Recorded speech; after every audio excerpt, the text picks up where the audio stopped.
L'esprit d'équipe aussi, pour que ça fonctionne, il faut que nous puissions bien gérer les conflits. Est-ce qu'il y a des conflits parmi vous? Oui. Nous, EEC, sommes une église évangélique, sans doute aussi de par notre attachement à l'évangile, dans le sens étymologique, rappelle une francisation du mot grec évangélion, signifiant bonne nouvelle. En tant qu'évangélique, nous sommes donc porteurs de la bonne nouvelle de Jésus-Christ.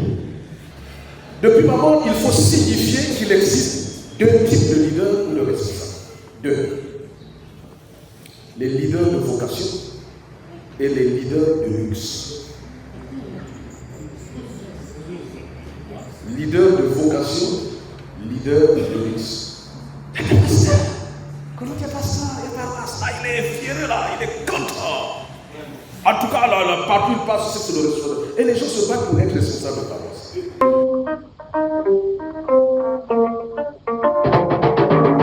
Le thème porté sur l'animation et la gestion d'une structure ecclésiale. Et donc, il a fallu qu'on présente aux membres présents, notamment les coordonnateurs, les responsables des paroisses, ainsi que ceux qui animent les départements au niveau synodal, les principes fondamentaux des gestions au plan stratégique et opérationnel. Au plan stratégique, nous avons voulu juste parler de la question des règles de préparation, des règles de planification, des règles d'organisation, des règles de direction. Voilà, des règles qui ont pour but de poser le cadre stratégique de ce qui sera mis en œuvre pendant l'animation qui, à mon humble avis, constitue le volet opérationnel. Et donc, cette question nous a mené à d'abord présenter les règles d'ordre général qui sont applicables à tout le système de management et ensuite terminer par des règles spécifiques au management qui est mis en œuvre au sein de l'Église. En effet, il m'a été demandé de faire une présentation des principes généraux de l'Église évangélique du Congo. Et dans ma présentation, il me fallait tout d'abord mettre un accent par rapport à l'objectif qui a été assigné au thème, c'est-à-dire de montrer comment respecter les principes généraux de l'Église évangélique du Congo tout en étant véritablement protestant et évangélique. Parce que tenez-vous bien que nous avons un thème général pour la mandature 2024-2028 qui nous dit pour une Église évangélique, pour une vraie identité évangélique et protestante. Et donc, dans le développement de notre thème, nous avons tenu d'abord à présenter l'Église évangélique du Congo comme étant une Église évangélique et protestante. Nous sommes revenus sur un certain nombre d'éléments en ce qui concerne l'identité protestante, notamment les sacrements, les deux sacrements, à savoir la Sainte Seine et le baptême, et les principes fondamentaux du protestantisme qui constituent le fond de l'identité protestante et qui est en quelque sorte commun à toutes les églises protestantes ou qui se réclament de la réforme protestante du XVIe siècle. Et nous avons aussi évoqué l'aspect selon lequel l'Église du Congo est une église évangélique et nous avons présenté quelques généralités sur ce courant évangélique qui traverse pratiquement toutes les églises qui se réclament de la réforme protestante du XVIe siècle.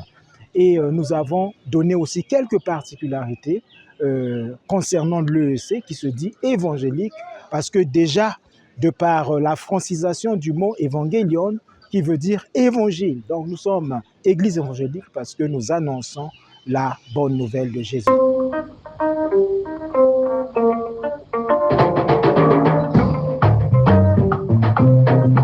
Bon, il faut dire d'abord que ce séminaire est le bienvenu parce qu'il est un séminaire qui permet aujourd'hui aux coordonnateurs, aux responsables des champs d'évangélisation et responsables de paroisse de recevoir la quintessence de l'enseignement indispensable pour la bonne gestion de l'Église évangélique du Congo aujourd'hui, qui fait face à plusieurs défis et naturellement, pour un bureau consistorial, un bureau synodal qui commence une mandature, il est question de donner de la matière pour que les responsables des paroisses, des consistoires et des champs d'évangélisation aient de la substance nécessaire pour pouvoir manager l'Église qui leur est confiée pour une mandature de 4 ans. Donc je pense que l'organisation d'un tel séminaire est véritablement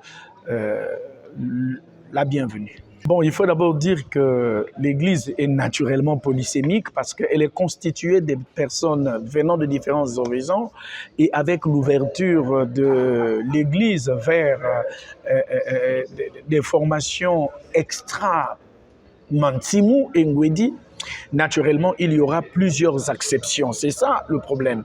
Mais je pense que le problème peut-être est déjà réglé au niveau de l'Église, puisqu'il est recommandé que, par exemple, ceux qui sortent hors de Mantimu ou de Ngwedi doivent suivre un stage d'imprégnation au niveau de Mantimu. C'est déjà quelque chose de bien. Maintenant, est-ce qu'il y aura une difficulté? Oui, il y aura toujours difficulté. Même pour les personnes sorties dans une même institution, les difficultés ne manqueront pas.